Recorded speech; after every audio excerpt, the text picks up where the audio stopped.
Si on supprime du texte, suppression, l'image remonte, vous voyez? J'annule. Si j'ajoute du texte, je vais simplement faire du copier-coller de ce truc.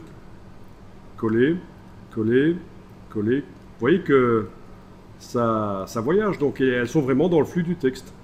Mise en page automatique.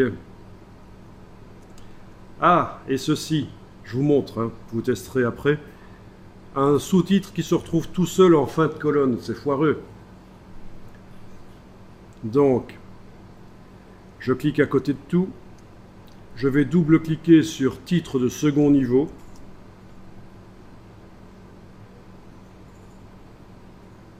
Ça, vous pouvez le faire aussi de toute façon, hein. Même si vous n'avez pas le problème visuellement, le fait de le faire, c'est bien. Vous cliquez à côté de tout, vous double-cliquez sur le style de paragraphe titre de second niveau. Et vous allez dans options d'enchaînement. Et alors on va dire que ce paragraphe est solidaire avec les lignes qui le suivent. Si je voulais qu'il soit solidaire avec les lignes qui le précèdent, je cocherais ceci, solidaire avec précédent. Mais dans ce cas-ci, ce qui m'intéresse évidemment, c'est qu'il soit attaché aux lignes qui le suivent. Je vais dire, il ne doit jamais, ce paragraphe, enfin ce sous-titre, jamais être seul. Il doit y avoir au minimum 5 lignes qui le suivent. D'accord? Je clique sur OK et dans tous les cas, il sera toujours suivi d'au moins 5 lignes. Je vais supprimer un peu de texte ici pour qu'on puisse tester ça. Bon, vous voyez, là, il y a combien de lignes qui le suivent? 6. Je vais taper du texte ici. Il n'y a plus que 5 lignes. Je vais continuer à taper du texte et vous allez voir que dès qu'on n'aura plus que 4 lignes, il va passer à la page suivante.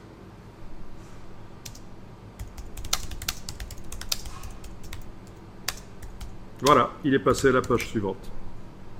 Donc, les options d'enchaînement permettent non seulement d'indiquer où doit commencer le paragraphe sur les pages, les colonnes, etc. Mais, c'est ce qu'on avait fait pour les titres de premier niveau tout à l'heure.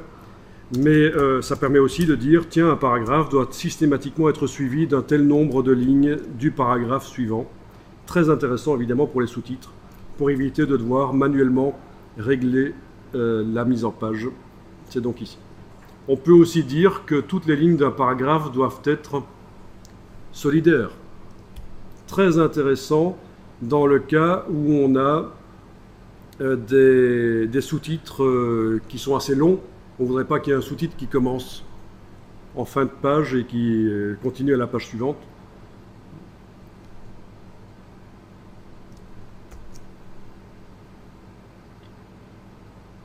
Oui, on peut aussi dire qu'il doit y avoir minimum. Ça, je peux le faire, par exemple, pour le corps du texte. Pour le corps du texte, on a ici, parfois, on doit avoir certainement des paragraphes qui n'ont que 3 lignes. Voilà, ça c'est la fin d'un paragraphe, corps du texte. Il n'y en a pas beaucoup là.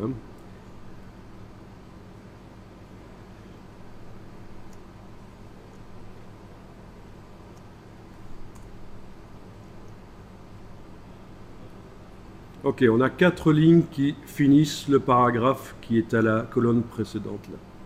D'accord? Je clique à côté de tout. Je double-clique sur corps du texte français, puisque c'est du français celui-là. Dans options d'enchaînement, ligne solidaire, je vais dire qu'il doit y avoir minimum 6 lignes du paragraphe en fin de colonne et minimum 6 lignes en début de colonne, par exemple. Voilà.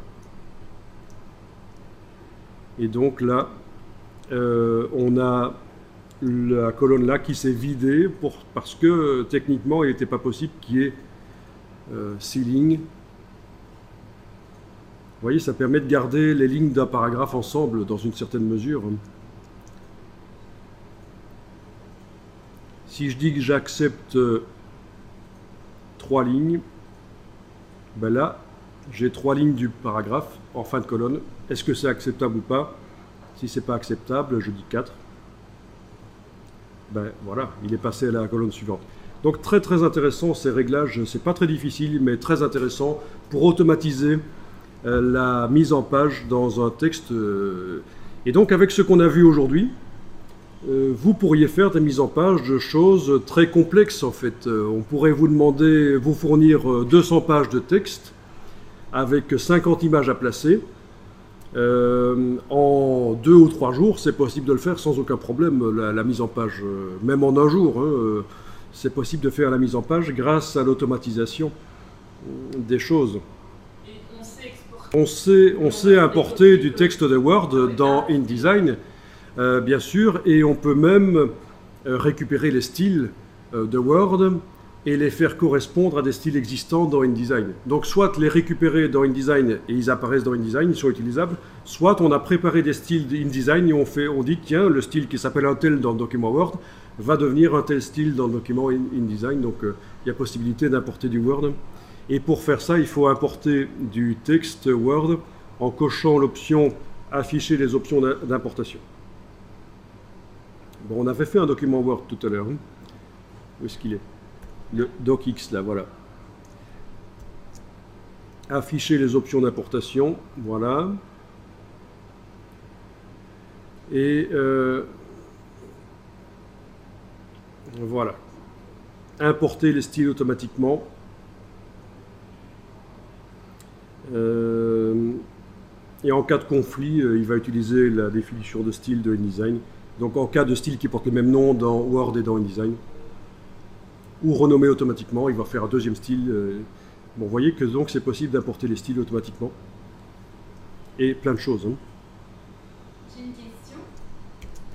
Voilà. Et ici, vous avez personnalisé l'importation de style pour aller plus loin, correspondance de style. Voilà.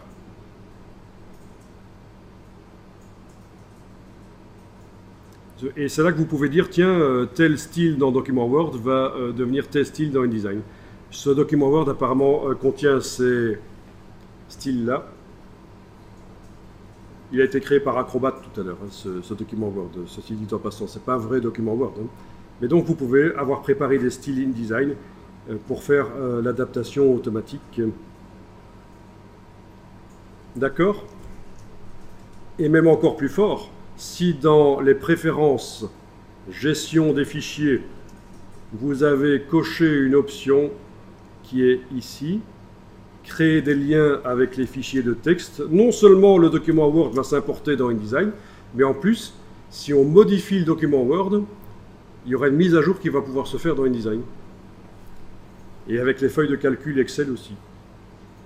Mais il faut le demander dans la gestion des fichiers, dans les préférences gestion des fichiers.